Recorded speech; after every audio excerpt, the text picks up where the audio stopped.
сургалтын төрийн сан одоо болохоор боловсролын зээлийн сан гэж. Тэгэхээр энэ байгууллагатай холбоотой за эндээс одоо сургалтынхаа одоо зардлыг авсан гадаад улсад эрдмийн зэрэг цол хамгаалаад ирсэн олон хүмүүсийн одоо нэр хүнд хөндөгдсөн асуудлууд сүүлийн үед их яригдчихэв.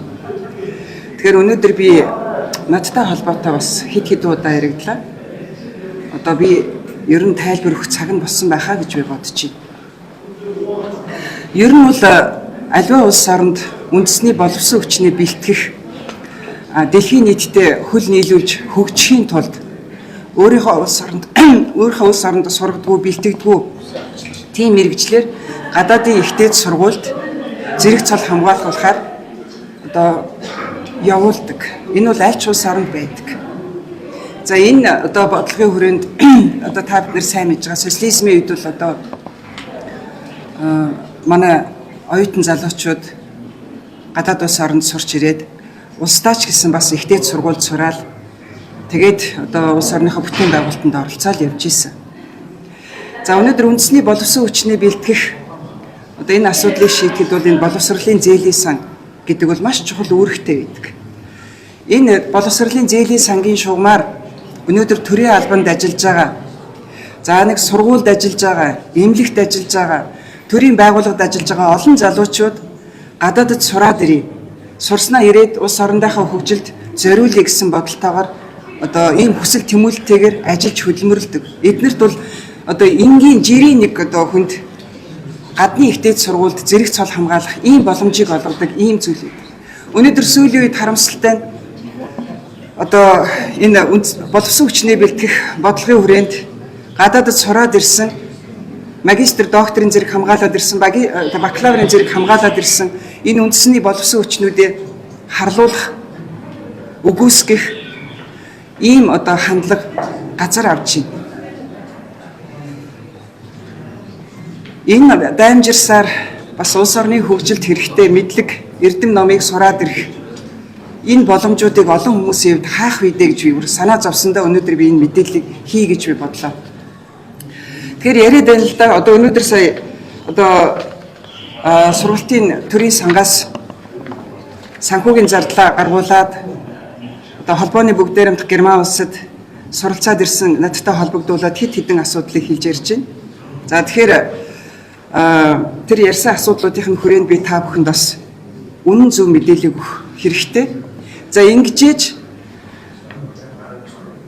одоо энэ сургалтын төрийн сан боловсролын зээлийн сангаар гадаадд сурч мэргэжил боловсрол эзэмшсэн яг над шиг адилхан нөхцөлд байгаа хүмүүсийг би хамгаалах ёстой гэж би бодож байна. Тэгэхээр ер нь бол гадаадд одоо сурахаар явж байгаа хүмүүс гэрээ байгуулдаг. За тэр гэрээнд одоо ямар үүрэг хүлээгээд явдаг юм бэ гэхээр одоо сурч зэрэг цолоо хамгаалж ирээд байгууллагада захиалга өгсөн байгууллагада 5 жил тасралтгүй ажиллаж хөдөлмөрлөж за тэгээд одоо нөгөө энэ гэрээнийхээ үүргийг биелүүлсэн гэдгийг материалаа бүрдүүлж өгөөд одоо чөлөөлөгдөх энэ үүргээс чөлөөлөгдөх юм хүсэлтэд гаргадаг. Энэ хүсэлтийг нь боловсролын зээлийн сангийн удирдах зөвлөл засгийн газар шийдвэрлэх ёстой гэсэн шийдвэрлэнэ гэсэн ийм заалтууд байдаг. За энэ заалт бол энэ гэрээнд бичигддэг. Энэ гэрээнд би одоо энэ шараар ингээд тодруулаад зурцсан байгаа. Энэ гэрээнд бичигддэг. За тухайн үед одоо гадаадын ихтэйд сургуульд суралцахаар явж байгаа хүмүүс санхүүжилтийн асуудлыг шийдвэрлэхдээ одоо засгийн газраас баримталжсэн энэ журманд гадаадын дээд боловсролын сургалтын байгууллагад суралцагчдад зээл олгох эргэн төлөвлөх журам гэдэг. Энэ журмын 4-ийн 6-ад бас яг ингэж бичсэн байдаг. Ирээд 5 жил ажиллана. Тэгээд одоо чөлөөлөх хүсэлтэд гаргана. Боловсролын зээлийн сан шийдвэрийг гаргана. Одоо боловсролын зээлийн сан судалж үзээд тэгээд засгийн газраар одоо шийдвэрлэнэ гэсэн ийм зохицуулт бол энд байдаг энэ журам. За энэний дагуу их олон хүмүүс одоо суралцаад ирсэн байгаа. Гэрээгээр хүлээсэн үүргээ биелүүлсэн байгаа. Харин одоо боловсролын зээлийн сан буюу засгийн газрын шийдвэрийг хүлээгээд олон жилийн нүрийг үзэж байгаа хүмүүс бол их байгаа. За тэрний нэг нь бол би бол одоо энэ шийдвэрийг 9 жил хүлээж байгаа хүн. 12 онд би одоо холбооны бүгд найрамдах Герман улсад төрийн удирдлагын чиглэлээр докторийн зэрэгээ хамгаалж ирсэн. Тэгэхээр төрийн удирдлагын чиглэлээр Монгол улс боловсон хүчнээ Германы Потсдам, Шпайер гэж ийм хоёр их сургуульд бэлтгэдэг. За энд төрийн удирдлагын чиглэлээр магистр, докторийн зэрэгээ одоо ерөнхийдөө манайхан хамгаалж ирдэг. За би одоо удирдлагын академид багшилж байгаа. Тэгээд тэндээсээ яг л одоо бус багшийн жишгээр Потсдамд очиж одоо магистрийн зэрэгээ 2002-оос 2003 онд холбооны бүгд найрамдах Герман улсад одоо сурч одоо хамгаалсан. За ингээд бол бид нар инвентийн тэтгэлгээр тэнд бол бид нар сурсан. Энийг жоохон буруу хэлээд байгаа шиг үлээ. За инвентийн тэтгэлгээр сурсан. За дараад нь 2008-аас 2011 онд би сургалтын төрийн сан. Тэр үед сургалтын төрийн сан гэж нэрлэдэг байсан. Одоогийн боловсролын зээлийн сангаас одоо сургалтынхаа санхүүгийн зардлыг одоо хүсэлт гаргаж авч явсан байна. За ингээд 12 онд хамгаалаад ирсэн. За тэгтээ одоо намайг тэтгэлэг давхардуулж авсан мэтэр буруу ойлгоод байх шиг байна. Тэгэхээр Монголын засгийн газраас тэтгэлэг авсан нэгдүгürt. Хоёрдугаарт би энэ тэтгэлэг дуусах хугацаа дууссаны дараагаар бол би 10 онд эн чинь дууссан шүү дээ, тий. Тэгэхээр 10-11 онд одоо би Потсдамын их сургуулийн одоо хүний нөөцийн удирдлага, байгууллагын хөгжлийн факультет тэнхимд одоо дагалдан багшаар би ажиллаж ирсэн. За дээр нь одоо доктор хамгаалж байгаа оюутнуудад зориулсан профессороор бэлтгэх ийм хөтөлбөр байдаг. Тэтгэлэгт хөтөлбөр. За профессороор бэлтгэх энэ тэтгэлэгт хөтөлбөрт хамрагдчихсан. Тэгэхээр энд бол ямар нэгэн тэр даадаас ч юм уу, инвентээс ч юм уу давхардуулж тэтгэлэг авсан зүйл бол байхгүй. За хоёрдугаарт нь одоо холбооны бүгд найрамдах Герман улсын элчин сайдын яамаар дамжуулж одоо мөнгө авсан гэж бас ташаа буруу ойлголт төрүүлээд байна. Тэгэхээр гадаадын одоо ихтэйд сургуулиудын улс орон болгон бол өөр өөрийн хуультай. Хуулийн зохицуултууд нь ялгаатай. За Германд яадаг юм бэ гэхээр одоо Германд сурж байгаа гадаадын оюутнуудад банкнд одоо захиран зарцуулах хязгаарлагдмал эрхтэй данс нийлэгдэг. Одоо хүүхний нэр дээр нийлэгдэг хязгаарлагдмал эрхтэй. За тэр дансанд одоо яг сургалтын одоо санхүүд нь одоо тэнд нэг зардал нь байршсан тохиолдолд сая сургалтын эрх нь нээгддэг юм онцлогтой. За тэр хязгаарлагдмал эрхтэй данс гэдэг утгаараа тэр дансыг эзэмшиж байгаа хүн нь яг зориултаар нь яг зохих хэмжээгээр нь одоо захиран зарцуулах үүрэг хүлээдэг. Тэндээс ямар нэгэн одоо буруу зөрүү байдлаар ингэж яваад ах боломж бол байхгүй. Уучлаарай, энэ бол одоо бид нар Германыг мэднэ. Одоо ямар их актер хуулиад эдэлдэг улс орн билээ. Тэгэхээр тэр хууль дүрмийнхэн дагуу бид нар ажиллаж амьдрах ёстой. Тэнд бол одоо Монголоос сургалтын сангаас тэр мөнгийг элчингээр дамжуулаад тэр элчин тэр их сургуулийнхаа тэр одоо сургууль бүртгэлтэй тухайн оюутны дансанд байршуулаад ингээл явж байгаа ийм зүйл. Тэгэхээр энэ дэр буруу ойлгоод байна. За хоёрдугаарт нь 13 онд диплом нь ирсэн гэж бас ингээ яриад байна. Тэгэхээр 12 онд бид нэр хамгаалсан байгаа. За тэгээд тэр бас улс орных нь дөрмөн өөрлөлтөө диссертацийн ажил нь бүр ном болж хэвлэгдээд Германы бүх номын санд тараагдаж дууссаны дараагаар дипломыг нь сая өгдөг ийм хуулийн зохицуулттай. Тэгэхээр тэрний дагуу бид нар одоо усын нуул ясын дагна гэчээр тэр улс ямар дүрмтэй тэрний дагуу явна. Тэгэхээр энэ дээр бас буруу ойлгоод буруу мэдээлэл тарааж хүмүүсийг талцуулан хувааж одоо үндэсний боловсон хүчний гэж харлуулах болмоор байна. За дараад нь энэ дээр за тэр давхар санхүүжилтийн тухай асуудал бол байхгүй шүү нөхдүүд минь. За тэр нэмэлт зээл хүссэн байна гэж. За тэр одоо эхний жилд ирсэн би одоо яг тодорхой санаж байна. Эхний жилд одоо ингээд шилжүүлсэн мөнгө нь яг оны төгсгөлд маш бага мөнгө орж ирэхээр энэ чинь одоо яагаад ингэвэ гэд би одоо тэр үед хариуцажсэн санхүү одоо Насалмаа гэдэг хүнд би хандаж би одоо ийм байна гэдгийг би уламжилж биччихсэн. Тэрийг одоо буруу ойлгоод байх шиг. Тэр бол шийдэгдсэн юм бол байхгүй шүү. За буруу зүрх ойлгож болохгүй. За дараад нь энэ дээр бас одоо төлбөргүй сургууль гэж яриад байна. Тэгэхээр миний материалыг боловсролын зээлийн сангаас бүх материалыг авч судлахдаа нэгт нямбай судлах хэрэгтэй байсан байна. Тэгэхээр Потсдамын их сургуулиас гадаад харилцааны ажилтнаас ирсэн одоо орчуулаад тавьсан мэдээллийг харсан байгаа бах. Тэгэхээр тэр мэдээлэлд бол ороод ирэхээр ер нь бол бакалаврын түвшинд сурж байгаа оюутан бол одоо сардаа нэг 700-аад еврогийн зардал гардаг, амжиргааны зардал гардаг. За докторийн сургалт дээр болоод ирэхээр сургалтын бусад зардлууд бол одоо хурал цуглаанд орох, ном сургалтын тоног одоо хэрэгсэл авах гихчээтэй бусад зардал гардгаа гэсэн ийм утгатай ийм алдан бичиг ирсэн байгааг үндэслэж манай боловсролын зээлийн сангаас энэ асуудлыг шийдсэн гэж би харж байгаа. Тэгэхээр энэ дээрээс би юу хэлэх гээд байна вэ гэхээр ер нь бол хувь хүний нэр хүндтэй холбоотой ийм мэдээлэл ярьж байгаа бол хариуцлагатай байна. Нийгэмд талцал, хардалт, сэрдлэг үүсгэсэн нийгмийн нэг хэсгийг ингээ харлуулсан ийм мэдээллийг тарааж төрийн бодлого, төрийн үндэсний боловсон хүчний бэлтгэх бодлогыг цаашд явцгүй болгож болохгүй шүү. Энэ чинь олон залуу хүний итгэл найдвар болсон ийм хөтөлбөр байдгийг. Энийг харин бид нэр цааш нь сайжруулад өргөжлүүлж авч явах хэрэгтэй. Төрийн албанд ажиллаж байгаа олон залуучуудын итгэл сэтгэлийг мохож болохгүй шүү гэж би энэгээр хэлмээр байна. Таны хувьд чөлөөлөх хүсэлтэд өгөөд 9 жил хүлээж өгсөн. Би 9 жил хүлээж байна. Яагаад хариултаа чөлөөлөх боломжгүй? Одоо нөхцөл нь болоод ирэхээр би ч одоо докторийн зэрэгээ хамгаалсан дипломын хуулбараа өгөөд тухайн байгууллагада 5 жил ажилласан гэсэн нийгмийн даатгалын шинтгэлийнхаа хуулбарыг өгөөд за ингээд ер нь холбогдох бүх материалууд нь журам дээр заасан байдаг.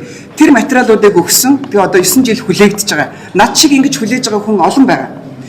Над шиг ингэж хүлээгээгүй ирлээд 5 жилийн ажиллалаа бас ингээд төрийн шуурхаа чөлөөлөгдөө явцсан бас хүмүүс байгаад байгаа. Тэгэхээр ер нь бол төрийн одоо шийдвэр алагчилж болохгүй л дээ. Нэгэн тал одоо гэрээгээр хүлээсэн үүргээ биелүүлсэн бол тэгээд тэрнийхэн дагуу төр нь бол шийдвэрээ гаргаад явах ёстой. Энийг харин хордовчлох ёстой. Над шиг одоо ийм олон хүмүүсийн эрх ашгийг өнөөдөр одоо юу гэдгийг нэг өдөр хизээ нэг өдөр боловсролын зээлийн сангаас тэтгэлэг аваад энэ хүн гадаадад эрдмийн зэрэг цол хамгаалаад ирсэн байна гэд бас одоо ингээд нийгэмд бусдын боломжийг одоо булаацсан мэтээр ингэж ойлгогдож нэрлүүлэх вэ, цоллуулах вэ гэж болгоомжилж айд сууж байгаа олон хүн байна. Тэгэхээр тэр хүмүүсийн эрх ашгийг хамгаалах үүднээс өнөөдөр би энийг одоо ярихаас арга байхгүй. Би 9 жил хүлээж байгаа. Ёс зүйн дэд хорооны даргаыг таны хувьд одоо ёс зүйгүй байна. Зарим гишүүдийн асуудлыг алдагчилж үзэж шалгаад байна, хилцээд байна гэдэг асуудал хэрэгцсэн. Үүн дээр тайлбар өгөөч. За Саранчтун гишүүний хувьд бол танд хандсан чинь та инээж хүлээж авсан тухайн гишүүнийг сохтуу байгааг тогтоох боломжгүй хоорондоо ярилцсан ойлголцож ажиллая гэж хэлсэгээд усыг бүтээн гишүүн Саранчтун бол одоо энэ төрлийн уйлаад ярьж ирсэн танд гомдсон доо. Тэгээд баг мөн одоо Нарангуй нараа одоо энэ асуудлууд ингээд гомдол гэхэд хэцүү гомдлуудыг хүлээж аваад хилцээд байна гэсэн. Юугаад тэгээд зарим гишүүдийн асуудал төрийн ордонд зодтолсон нэгэндээ гар хүрсэн асуудал ёс зүйн асуудал нь одоо хүртэл яригдаг байгаа уу? Тэгэхээр энэ дээр одоо бид нэр хууль тогтоох байгууллага. Хууль тогтоох байгууллагын ёс зүйн дэд хороо хуулиа баримталж ажиллана. Тэгэхээр төрийн албан агчийн ёс зүйн тухай хууль, улсын хурлын гишүүний ёс зүйн дүрмд ямар зохицуултууд байна? Яг тэр хүрээндээ л бид нар ажиллах хэрэгтэй. Тэгэхээр тухайлах юм бол одоо одоо хүний биед халдсан тухайн асуудал гэж ярьж байна те. За тэгэхээр энэ дээр одоо алдаа зөрчил гаргаад тухайн гишүүн маань байнгын хорооны хурал дээр албан ёсоор микрофон дээр албан ёсоор уучлах гуйсан байна. Тэгэхээр дүрмэд албан ёсоор уучлал гуйсан бол өргөдлийг хянан шалгахгүй, тухайн зөрчлийг хянан шалгахгүй гэсэн ийм зохицуулт бий. Тийм учраас энийг бид нэр одоо шалгах боломжгүй. За энэ одоо улсын хурлын гишүүний ёс зүйн дүрмийн 10 дугаар зүйлд одоо ирсэн ёс зүйн зөрчил гарлаа гэж үзэж ирсэн гомдол, өргөдөл гомдлыг шалгах тухай зохицуултууд бий. За энэ зохицуултаар бид нар ирсэн гомдлыг ёс зүйн дэд хорооны гишүүндээ хуваарилдаг. Гишүүн нь тэрийг одоо аваад тайлбарыг аваад нэмэлт мэдээллүүдээр цуглуулад тэгээд шалгаж үзээ дараад нь одоо энийг яах вэ гэдгийг ер нь бид нар ярилцаж шийдвэрлэдэг зүйл. Тэгэхээр Саран чулуун гишүүний тухай дээр бол би өрөөндөө сууж ирсэн л да би одоо ярихаас арга хүрээд ирэхгүй юу энэ лоббид одоо инхтэй гишүүн бид гурав битээр яриа сууж ийна гэсэн яваад утсан яриа сууж исэн. Тэгэхээр чин одоо бид нар бол яг өргөдөл гомдлыг шалгахад дүрмээрээ одоо эн чинь бид нар бүр референтэн суугаад тэмдэглэлээ хөтлөөд бичлэгээ хийгээд өргөдөлд дурддагдсан зүйлүүдийн баримт нотлохоог шалгаад ингэж бид нэр одоо өргөдлийг шалгадаг. Энэ бол нэлээд бас цаг хугацаа нэлээд одоо нэгт нямбай ажиллагааг шалгадаг юм шаарддаг ийм зүйл байдаг. А тэнд бол бид нэр зүгээр ингээд хүмүүс хоорондын нэг ярьдаг шүү дээ, хүмүүс хоорондоо ингээд яриад за одоо ингээд энийг ер нь яаж хийх вэ? За хэдий дуулцах уу, яах вэ, ийх үү гэдэг. Ингээд хоорондоо ингээд ажлаа яаж зохион байгуулах тухай хариуцж авсан ихтэй гишүүн маань Сарамтиатай яриа сууж исэн. Би хажууд нь суугаад за ингэвэл яасан, тэгвэл яасан гэж санаа бодлоо ярилцчихсэн. Тэгэхээр одоо за ер нь бол гишүүд хоорондоо ярилцаад уучраа олчих бас боломжтой шүү дээ гэж хэлсэн л дээ. Энэ бол байх л зүйл. Ер нь бол зөрчил маргааныг шийдэхэд бид нар чинь бас ятгах, итгүүлэн үнэмшүүлэх, эвлэрүүлэн зуучлах ийм олон арга механизмуудыг бид нар одоо оролддог, хэрэглэх гэж үздэг. Тэгээд одоо энэ маань үр дүнгүй болох юм бол одоо яах аргагүй дөрөнд байгаа нөгөө 3 одоо сахилгын хариуцлага одоо хүлээлгэхийн арга хэмжээг авахаас аргагүй байдалд хүрдэг. Тэгэхээр энэ дээр магадгүй манай одоо Саранчлан гүшин бас буруу ойлгосон юм шиг байна. Тэгээд бид нар чинь лоббид ингээд зүгээр зэрэгцэн яриа сууж хаад хажууд бас хэдэн гишүүд зогсцсон яриад инээдтэй юм ярьж ахаар чинь одоо юм сонсож хаад нөгөө тэртэргүй чихэн дээр инээдтэй юм яриад хаад хүн одоо мөшичлээ л да. За би тэгээд нэг мөшийцэн тал бол би.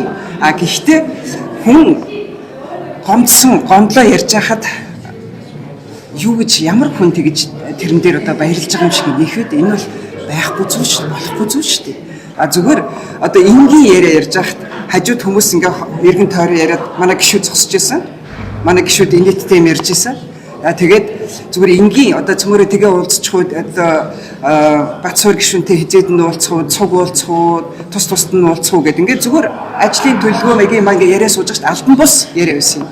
Тэр үед одоо энийг бол харин одоо юу гэдгийг албан одоо өргөдлийг хянд шалгах албан үйл ажиллагаа байсан мэтэр ойлгож ингэж ярьсан нь харин тэр хүн бол жаахан буруу ойлгоцсон байлээ гэж би хэлнэ. Таныг дэд хорооны дараагаас одоо буухан зүйтэй гээд гарын үсэг цуглуулад гэсэн мэт хэрвээ гарын үсэг бүрдүүл та юу н харуулсан гэдэг. Тэгэхээр энэ бол одоо яг бид нар чинь төрүүлээд байгаа хуульд дөрмийн хүрээнд бид нар зохицуулна. Тэгэхээр одоо дэд хорооны дарга байна уу, байнгын хорооны дарга байна уу? Энэ хүнд одоо албан тушаалах гэнтэй өөрчлөх тухай гар үсэг цуглуулахаар албан тушаалаа өгч болно болохгүй гэсэн юм зохицуулт бол дөрмөндөө хуулиндаа байхгүй юм байл.